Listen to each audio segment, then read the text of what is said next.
மாண்புமிகு உறுப்பினர் மரகதம் குமரவேல்.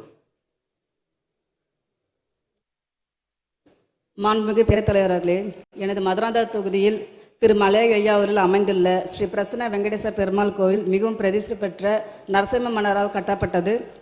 கடந்த வருடம் குடமுழுக்கமும் நடைபெற்றது. இத்திருக்கோயிலுக்கு ஒரு தனிச்சிறப்பு உண்டு. தென் திருப்பதி என்றும் அழைக்கப்படுவார்கள். எனவே பல்லாயிரக்கணக்கான பக்த கோடிகள் திருமணம் போன்ற பல்வேறு நிகழ்ச்சிகள் கோவில்களில் நடைபெறுவதால் அவர்கள் பயன்பெறும் வகையில் அப்பகுதியில் திருமண மண்டபம் அமைப்பதற்கு மாண்புமிகு பேரவைத் தலைவர் வாயிலாக மாண்புமிகு அமைச்சர் அவர்களே அறிவுறுகின்றேன். மாண்புமிகு அமைச்சர் அவர்கள். மாண்புமிகு பேரவைத் தலைவர் அவர்களே, மாண்புமிகு தமிழக முதல்வர் தலைமை இந்த ஆட்சி அமைந்த பிறகு 85 திருமண மண்டபங்கள் 207 கோடி ரூபாய் செலவில் கடந்த ஆண்டு அறிவிப்பின்படி கட்டப்பட்டு வருகின்றன. இந்த ஆண்டு கூடுதலாக பல்வேறு உறுப்பினர்கள் இன்னார் இனியவர்கள் என்றில்லாமல் அனைத்து உறுப்பினர்கள் கோரிய 20 திருமண மண்டபங்கள் எடுத்துக்கொள்ளப்பட்டிருக்கின்றன. உறுப்பினர் கோரிய அந்த பகுதியை உடனடியாக ஆய்வு செய்து திருமணங்கள் எவ்வளவு நடக்கிறது கணக்கிடப்பட்டு நிச்சயமாக தேவைக்கேற்றார் போல் பெரிய அளவில் இல்லை என்றாலும் உறுப்பினர் வைத்த கோரிக்கையை நிறைவேற்றுகின்ற வகையில் ஒரு திருமண மண்டபம் இந்த ஆண்டே பணிகள் துவக்கத்திற்குண்டான நடவடிக்கைகள் எடுக்கப்படும் என்பதை பேரவையின் தலைவர் வாயிலாக உறுப்பினருக்கு தெரிவித்துக் கொள்கிறேன். மாண்புமிகு உறுப்பினர் கிருஷ்ணமுரளி.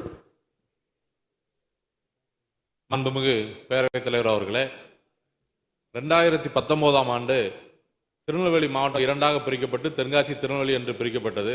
அப்பொழுது இணை ஆணையர் அலுவலகம் 2க்கும் சேர்த்து திருநெல்வேலியில் இருந்தது. பிரிக்கப்பட்ட பிறகு அறநிலையத்துறையின் இணை ஆணையர் அலுவலகம் தூத்துக்குடி மாவட்டத்துக்கு போயிடுச்சு. அதனால இப்ப இங்கிருந்து 120 கிலோமீட்டர் தொலைவில் போய் மக்கள் சிரமப்படுறாங்க. அதனால இணை ஆணையர் அலுவலகம் தென்காசி மாவட்டத்தில் தனியாக இயங்குவதற்கு அமைச்சர் ஆவணம் செய்வாரா என்பதை பேரவைத் தலைவர் வாயிலாக கேட்டு அமர்கிறேன். மாண்புமிகு அமைச்சர்.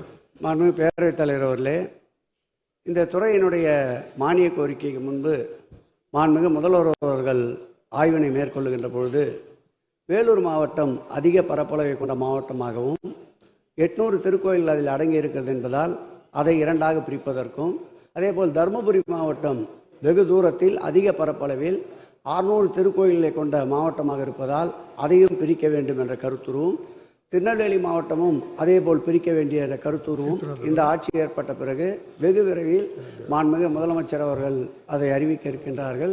அவர் கோரிய அந்த இணை அலுவலகத்திற்கு உடனடியாக இடங்களை தேர்வு செய்து நிச்சயமாக அதற்குண்டான கட்டிடத்தை 19 அறிவிக்கப்பட்டது என்றார்.